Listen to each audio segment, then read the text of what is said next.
Hello, good morning बच्चों। आज हम आपके लिए लाए हैं परीक्षा में आने वाले कुछ अंतर हैं जो एग्ज़ाम में ज़रूर आते हैं। तो कौन कौन से वो अंतर? कहानी उपन्यास में, एकांकी नाटक में, जीवनी और आत्मकथा में। बच्चों, अंतर ज़रूरी आते हैं। हमने नेक्स्ट जो लास्ट पेपर डाला था इम्पोर्टेंट क्वेश्चन वाला, उसमें आपने देखे थे कि अंतर लिखे हुए थे, कौन कौन से अंतर आते हैं। तो ये एग्ज़ाम की दृष्टि से बहुत ही इम्पोर्टेंट है। तो पहले अंतर देखते हैं हम, कहानी और उपन्यास में अंतर। कहानी छोटी होती है और उपन्यास बड़ा होता है। कहानी छोटी होती है, सुनाकर हट जाता है कोई भी, और उपन्यास क्या, एक बहुत बड़ा ग्रंथ टाइप का होता है, तो उसे पढ़ने में बहुत टाइम लगता है, साल हो जाते। दूसरा अंतर है, कहानी में एक घटना का वर्णन होता है। कहानी में क्या, सिर्फ एक ही चीज़ होती है, एक उसी का वर्णन, उसी के घटना पर आधारित कहानी होती है। उपन्यास में अनेक घटनाओं का वर्णन होता है। उपन्यास कैसा होता है, एक इंसान से जुड़ा हुआ है, फिर उसके साथ कोई और है तो उससे भी जुड़ा हुआ है।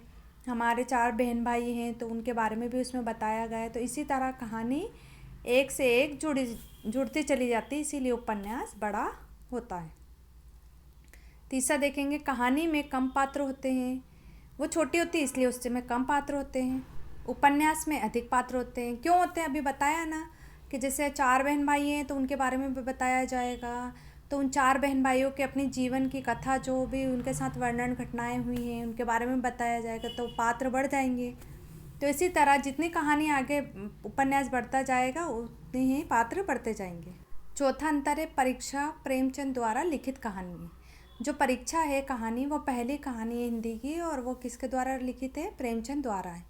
प्रेमचंद द्वारा ही गोदान है, जो हिंदी का उपन्यास है, गोदान उपन्यास। नेक्स्ट अंतर देखेंगे हम, एकांकी एवं नाटक में अंतर। पहला अंतर देखते हैं कहाँ, एकांकी में एक ही अंक होता है। एकांकी क्या होती है? एकांकी मतलब एक, यानी एकांकी मतलब एक अंक पे आधारित। नाम से ही पता चल रहा है, एकांकी यानी एक अंक पर आधारित, किसी एक घटना पर आधारित अंक होता है। नाटक में अनेक अंक होते हैं। नाटक में बहुत सारे अंक होते हैं, ये बताया इसके बारे में, फिर उसके बारे में बताया, फिर तीसरे के बारे में बताएंगे। लेकिन एकांकी में क्या होता है, कोई एक मेन व्यक्ति है तो उसी के बारे में पूरी घटना बताई जाती है। ठीक है।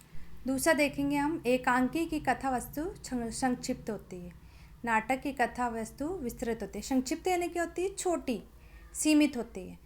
और नाटक की कथा वस्तु विस्तृत होती है, मतलब विस्तृत है ना, बहुत बड़ी होती है। तीसरा अंतर देखेंगे, एकांकी में पात्रों की संख्या कम होती है।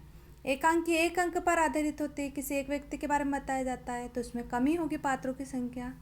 और नाटक में पात्रों की संख्या अधिक होती है, क्योंकि उसमें विस्तृत होता है नाटक, तो उसमें पात्रों की संख्या भी अधिक होगी।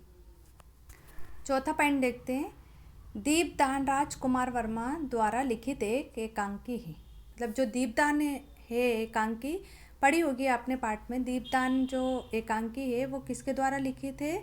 राम कुमार वर्मा द्वारा। चंद्रगुप्त जयशंकर प्रसाद द्वारा लिखित नाटक है। जो चंद्रगुप्त नाटक है, आपने टीवी में भी देखा होगा, पहले टीवी में भी आता था चंद्रगुप्त नाम का नाटक, वो जयशंकर प्रसाद द्वारा लिखित नाटक। अब हम किस में देखेंगे अंतर? जीवनी और आत्मकथा में अंतर।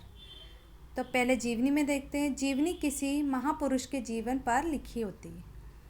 तो जीवनी किसी महापुरुष के ऊपर लिखी, जो महान होते हैं पुरुष, उनके ऊपर जीवनी लिखी होती है, और किसी दूसरे के द्वारा लिखी होती है। जैसे महात्मा गांधी है, जवाहरलाल नेहरू हैं, इंदिरा गांधी हैं, प्रेमचंद है, तो ये सब क्या है? महान पुरुष है, तो इनके ऊपर जीवनी लिखी गई है। फिर है आत्मकथा। आत्मकथा स्वयं के जीवन पर लिखी जाती है। आत्मकथा क्या होती है? लोग स्वयं के ऊपर लिखते हैं, अपनी आत्मकथा लिखते हैं अपने बारे में। जन्म से लेके मरण तक का सारा उसमें वर्णन होता है। इंसान खुद लिखता है, अपने बारे में लिखता है। तो क्या है? जीवनी दूसरों के ऊपर लिखी जाती है, किसी महापुरुष के ऊपर, और आत्मकथा स्वयं लिखता है इंसान। आ गया समझ में? फिर नेक्स्ट देखते हैं, जीवनी सत्य घटनाओं पर आधारित होती है। किस पे होती है जीवनी? सत्य घटनाओं पर, मतलब जो सत्य होता है, वास्तविकता होती है, उस पर आधारित जीवनी होती है। आत्मकथा काल्पनिक भी हो सकती है। आत्मकथा क्या होती है? जो वो होती है काल्पनिक, मतलब कल्पना पर आधारित होना। जैसे कल्पना करते हैं कि ऐसा होगा, फिर ऐसा हुआ होगा, फिर उस वक्त ऐसा हुआ होगा, उस युग में ऐसा था वैसा था। तो ये सारी कल्पनाएं, कहते हैं ना कल्पना मत करो किसी चीज़ की, तो वही है कल्पना पर आधारित हो सकती है, लेकिन जो जीवनी रहती है वो सत्य घटनाओं पर आधारित होती है। फिर देखते हैं तीसरा, जीवन में लेखक तटस्थ होता है। आत्मकथा में लेखक की वैयक्तिकता झलक जाती है। मतलब इसमें क्या, तटस्थ होता है मतलब मजबूत होता है, और इसमें क्या, आत्मकथा में लेखक की वैयक्तिकता मतलब जो उसकी वास्तविकता होती है वो झलकने लग जाती है। फिर चौथा अंतर देखेंगे, जीवनी लास्ट है, जीवनी प्रेरणादायक होती है। मतलब वो प्रेरणादायक, प्रेरणा देती है। जीवनी जब हम पढ़ते हैं तो वो किसी को, पढ़ने वाले को प्रेरणा प्रदान करती है पढ़ने पर। लेकिन आत्मकथा से प्रेरणा प्राप्त हो ये आवश्यक नहीं है कि कोई प्रेरणा ले आत्मकथा से, ये ज़रूरी नहीं है। लेकिन जीवनी में ऐसा है, जीवनी जब कोई पढ़ता है किसी की तो उसमें एक प्रेरणादायक संदेश ज़रूर छिपा होता है। तो ये थे बच्चों एग्ज़ाम में आने वाले कुछ अंतर जो कि परीक्षा की दृष्टि से बहुत महत्वपूर्ण है। तो अगर आपको ये वीडियो अच्छी लगी हो तो प्लीज़ लाइक का बटन ज़रूर दबाएं, ज़्यादा से ज़्यादा शेयर और चैनल को सब्सक्राइब करना ना भूलें। साथ ही बेल आइकन को ज़रूर दबाएं ताकि आपको आने वाली वीडियो की नोटिफिकेशन सबसे पहले मिल सके। बाय बच्चों।